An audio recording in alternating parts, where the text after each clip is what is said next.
Now let's talk about the secret of video packaging. We are going to start with the thumbnail and then talk about the title and lastly talk about the hook, and then I'll tell you how these three work together. Now the thumbnail is what people see before they click on your video. This thumbnail reads before and after. It's literally what people see before they click on your video. So the mistakes beginners make when it comes to creating thumbnail is one, they fill their thumbnails with text and so much, and the thumbnails are just so crowded. Number two, they are not well thought out in terms of they do not spark curiosity. You see, the thumbnail is one of the aspects of a video that actually makes people want to click on it or not. If your thumbnail is one cluttered, it has everything, like you've put so much text on there, so many colors, you have so many icons, everything everywhere. That is not attractive. If your thumbnail does not spark curiosity, if it just says morning routine, that is boring. It doesn't like make people want to say, what is this about? Now, I want you to write this down when it comes to thumbnails. One, keep it very, very simple. For me, my rule of thumb is the thumbnail has to have at most 3 words. Normally, I stick to 3 words. If I want to say something that's so long, I try my best to kind of just think about how can I communicate this in 3 words. If it exceeds 3 words, definitely not more than 5 words. So keep the text simple. Don't throw in all the icons in the world. If you have to put an icon, put 1 or 2. Let the thumbnail spark curiosity. Those 3 words that you put on the thumbnail, they have to spark curiosity. They have to kind of scream, click me. If it's something boring, they won't click. Now, the thumbnail has to contrast and show emotion. Now, how do you contrast a thumbnail? Colors. The colors you use have to be contrasting. You can't use white on a white background. Choose colors that contrast so that when somebody sees this thumbnail from afar, they can actually read.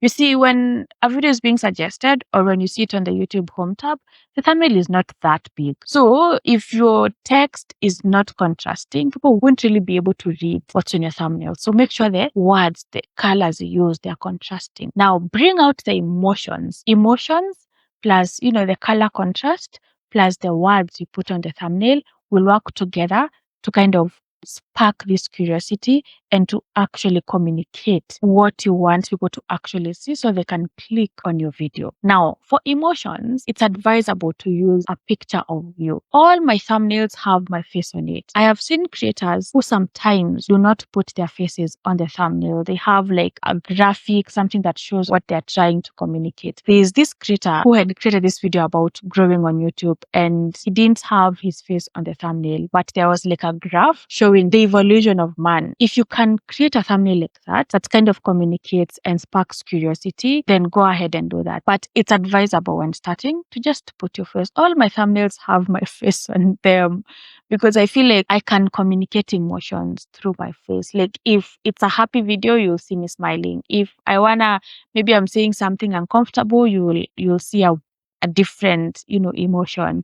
So if you can just put your picture, a high quality picture that actually communicates a certain emotion, that will work together with the text and the colors and the icons you choose to put on the thumbnail and will actually get people clicking on the thumbnail. Now you can also test different thumbnails. You can create 3 different thumbnails for a certain video and test them. It's called A/B testing. Now I'm going to show you these things. Let's start here. Look at my thumbnails. I also struggle with thumbnails sometimes, but I try to create a consistent theme. Number 1, I use the same colors, the same font.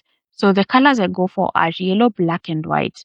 So I try to use that on my thumbnails and keep my text at a minimal. This has 5 words, so I try to keep text at a minimal. Especially my latest content, I want to just keep text at like 1, 2, 3 words. So they pop out, the colors contrast so you can read even from afar, and they spark curiosity like this one before and after. It shows transformation and people are curious to actually hear what I have to say or all that. So your thumbnail has to spark curiosity. Make it clean, make it simple, make it professional. be consistent. If you can create a consistent theme, use the same colors, same font type and all that, then do that, because that will show people that you are actually someone who puts thought in everything you do. Now, in terms of testing thumbnails, YouTube actually allows you to A/B test thumbnails.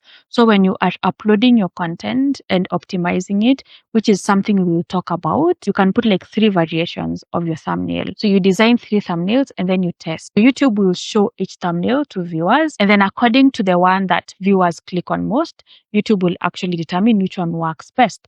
Now, for instance, this video, I actually had 2 thumbnails that I tested. So as you can see, this was the first thumbnail and this was the second thumbnail. I didn't know which one would work best. So I said, I'm going to test this and let the viewers choose the one that actually works for them. So YouTube will show these 2 thumbnails to different people. The one that people click on most will be the winner. So from this test, you can see this first thumbnail, the one that is now being shown to everybody, was the winner. It was clicked on 54% more compared to this one that only got 45%. And that is the beauty of YouTube. It is introducing things like this to help you kind of just create the best thumbnails. I really love this feature. So if you can, make sure you're testing your thumbnails as much as you can.